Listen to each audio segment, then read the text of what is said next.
and that monster stole everything from them in less than 10 minutes. A Georgia man learns his punishment for the brutal murders of a young mother and father, parents who never saw this attack coming. He cuddled with his dead parents. They were dead in his house. He came down the stairs and he crawled in their laps. I break down the devastating details of the murders of Amber and Justin Hicks and what's next for the killer.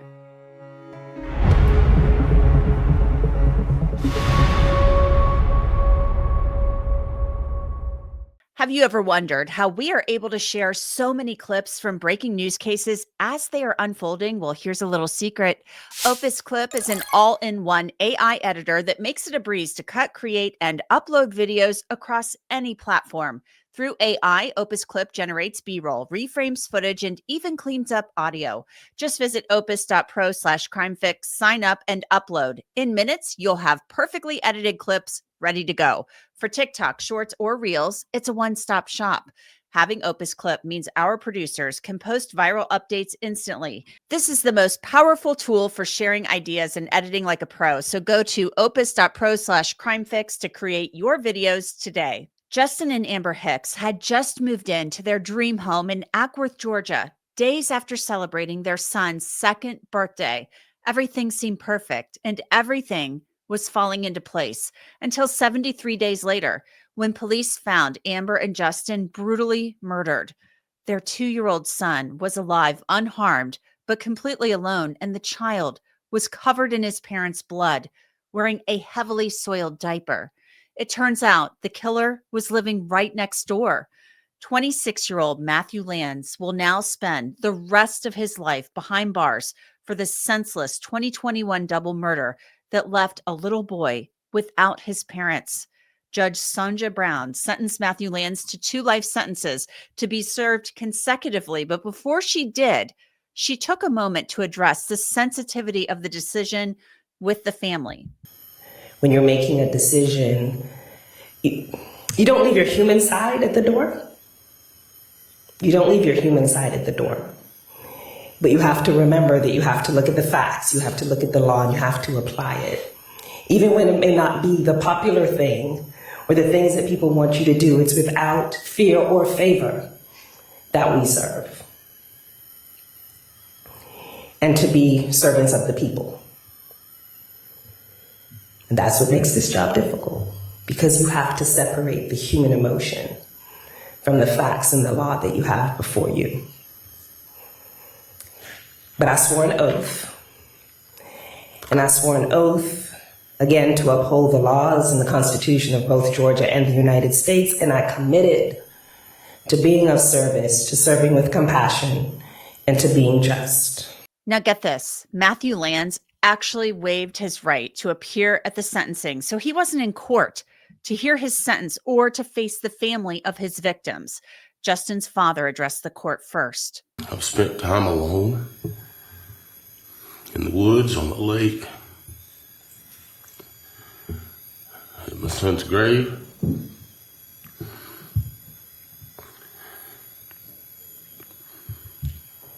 And I just find that there's just really not words proper enough to convey how this has impacted me personally. And Your Honor, look out in the courtroom. There's so many people here that love the two of them. Those kind of people they were. They earned this by being good people, good Christian people. Then some of the Hickses' friends had their chance to speak. This violence stole my sense of safety in my own home. But the greatest loss belongs to Jacob. Jacob lost his entire world in one night. He will grow up without the mother who adored him in every way a child deserves to be adored. He will never feel her arms around him after a hard day. He will never hear her voice cheering him on, never get the whispered reassurance that she loved him more than anything. And he lost his dad, who was strong, kind, devoted, and very brave. a father who ran into burning buildings so other families could stay whole. He will miss out on lessons, moments, memories, and love that no one else can ever replicate, though I know his grandparents will all do a fantastic job. After all, they raised Amber and Justin. Amber and Justin Hicks were two literal angels on earth. It sounds so cliche, but it was the truth. Living their day to day, putting nothing but good into this crazy world, and that monster stole everything from them in less than 10 minutes. Everything from us and absolutely everything from Jacob in 10 minutes. Today, though, Your Honor, we ask you to sentence him to the maximum extent of the law. Lock him away and throw away the key, and we may never have to see his face again. Thank you.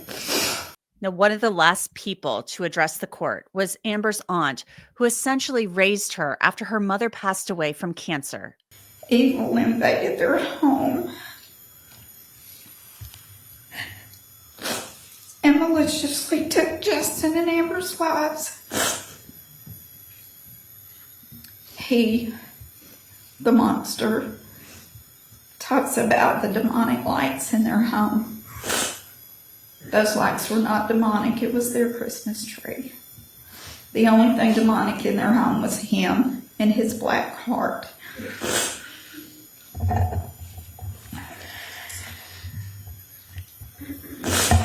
Amber's mom was sick. She had no choice in leaving Amber to grow up without her. But this evil monster made the choice to break into their home and take Amber and Justin's lives, leaving little Jacob to grow up without his mom or his daddy. That night changed all of our lives forever.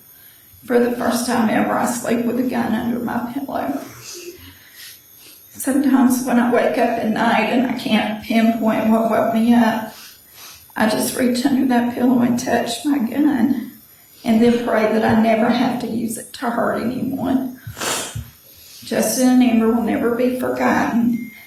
Just as Amber only knew her mom through our memories and pictures, Jacob will only know his mommy and daddy in the same way.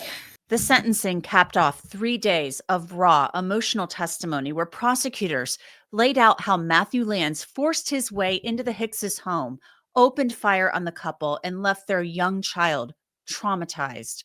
The road to trial was long. Early on, Lanz was ruled incompetent to stand trial, but that changed after a forensic psychologist testified that he was suffering from schizophrenia, prompting the judge to reverse her decision. His bench trial fell on the 4-year anniversary of the crime. In court, prosecutors delivered a tight, compelling case built on digital evidence and a meticulous forensic timeline, even without any physical evidence tying him to the scene. Among the key pieces of evidence was surveillance footage. So we'll continue to play this. We'll then circle back to it in a few minutes.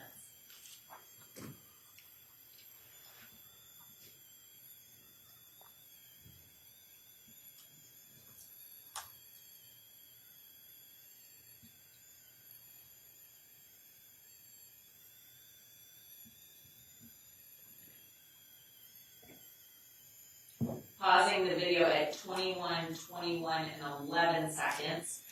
Is this one of the SUVs previously seen passing 5064 Verbena? Which vehicle is this screenshot of? This is of the Lanz vehicle. And so all the 10 images that are contained in this folder, is this all the Lanz vehicle? Yes. Okay. And so here, which camera angle are we looking at? This is the 5064 Verbena driveway camera covering this residence's driveway. Movement occurs in the backyard. Initially here, it's depicted. As this clip plays, we'll actually see some object passes between the source of light, the floodlights, close enough to create shadow briefly, very briefly, in this area and across the spectrum of this light. But at this point, there is someone in the backyard moving and then they'll move closer to the light source, creating some shadowing, and then they will move out of the light source in this area and toward the side of the house, the garage side of the house, where there's a porch or a doorway. Alright, so we'll continue on.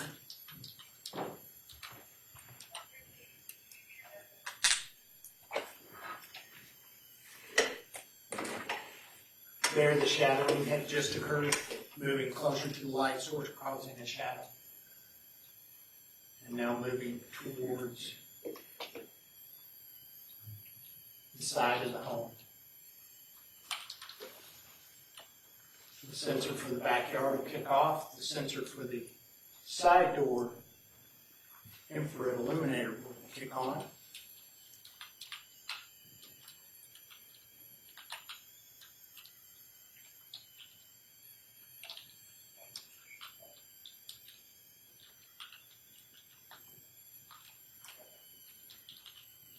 Front lights have initiated, and now we're beginning to see some movement here on the shrub line, and now we'll see someone, a person, moving out toward, across the grass to the roadway and moving up from the home towards 600 Delphine. Another video of evidentiary value was Lanz's police interview, where he openly shares how his mom thought he was involved in the crime, but he wasn't. He explains he was actually commuting home from Athens. Well, I think I had woken up around 2 o'clock to my mom. Non-quickly. And asked? Yeah. And I was like, what was she doing here? That just didn't make sense. Okay. So what happened after that? What was your... She had come to tell me that 2 people had been murdered in the house that is behind ours. And she was, coming to ask me, like, were you involved? And I said, no. I was on the way home anyway. And then when all of that happened, I didn't hear any of it. They didn't hear any of it. And I had, I guess, left before it had happened. Because I had to go and then I went back to Athens because I was just too tired to go home and needed to come back for classes. So that's what I was doing that night before. Matthew Lanz denied any involvement in the homicide, but he did admit he noticed a light that caught his attention coming from the home.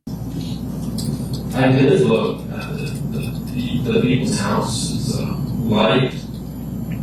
Because there's a big fence there, I can already see the light. Yeah, and she was asking me, like, did you look over at their house or did you hear anything? I was like, well, yeah, I looked over there and saw a light on her too when I was smoking a cigarette, and then I tried to go back over to our, and then it was locked. Lanz mentioned to police that he thought those lights were demonic. Now, although that sounds far-fetched, it's relevant because later in the interview, Matthew Lanz references his late brother, Austin, who has a criminal history and troubled past. Months before the murders, Austin was caught breaking into the same home, but the Hicks, they weren't the owners yet. Austin claimed the neighbors were messing with him. Austin Lanz was the suspect responsible for an attack outside the Pentagon in Washington, D.C. in August 2021, where he murdered one of the agency's police officers. Austin ended his own life using that officer's service weapon. When detectives spoke to Lanz's parents, they confirmed that Austin's death affected him mentally. We knew he had something on in his head that we couldn't figure out. We couldn't figure out Austin either. We thought we were doing the right thing. I don't know we will, but Matthew wasn't right. We were going to pull him out of, we were going to bring him back home, let him go to the full, be around him more, and he didn't want to do that. He said, I'm fine. So he's got some issues. After all that malarkey, he went out and bought a gun told us October. Yeah, well, we didn't know this until yesterday. Well, we went to see him. There's a gun in the car. We told him, that was this. Where did you get this? I bought it at this gun store. Gun range. Whatever, I don't freaking remember. And I said, well, you can't have this. He said, Dad, it's personal property, it's mine, he's defiant, he doesn't like law, he doesn't like rules. He needs to protect himself. For some reason, There's a fear that somebody's out to get him. with this. He said, that's what he says every time we say, why do you think you need something to protect yourself? Because everybody should have something to protect themselves. Lanz's parents revealed that their son had been diagnosed with bipolar disorder and schizophrenia, and they said he'd been seeing a psychiatrist since his brother's death. The motive wasn't revealed in the trial, but the crimes align with his brother's run-ins with the law, so you can come to your own conclusions on that. So get this, Lanz's defense was that he was set up by the government, that he was basically a patsy. Matthew believes that he is been set up by either FBI, CIA, or some government agency. I think you'll hear some information about that through his statements. The court will have the ability to listen to those and evaluate those. We believe that, and certainly are confident that the court, after you hear all the evidence in the case, will be able to make an enlightened and fair judgment as to the guilt of Matthew. We'll have an opportunity to come back before the court and talk about what the state's case has proven or not proven. The defense didn't present any witnesses, so prior to closing arguments, Judge Brown asked Matthew Lanz whether he intended to take the stand. Mr. Lanz, if you raise your right hand for the court, please, sir. Do you swear and affirm that the testimony you will give to this court shall be the truth, the whole truth, and nothing but the truth, so help you God? No comment. Okay, can you put your right hand down for me? Mr. Lanz, do you understand that you have the right to testify, and if you want to testify, that no one can prevent you from doing so? No comment. Do you understand that no one can make or compel you to testify? That is, do you understand that you have a right to not testify if you do not want to?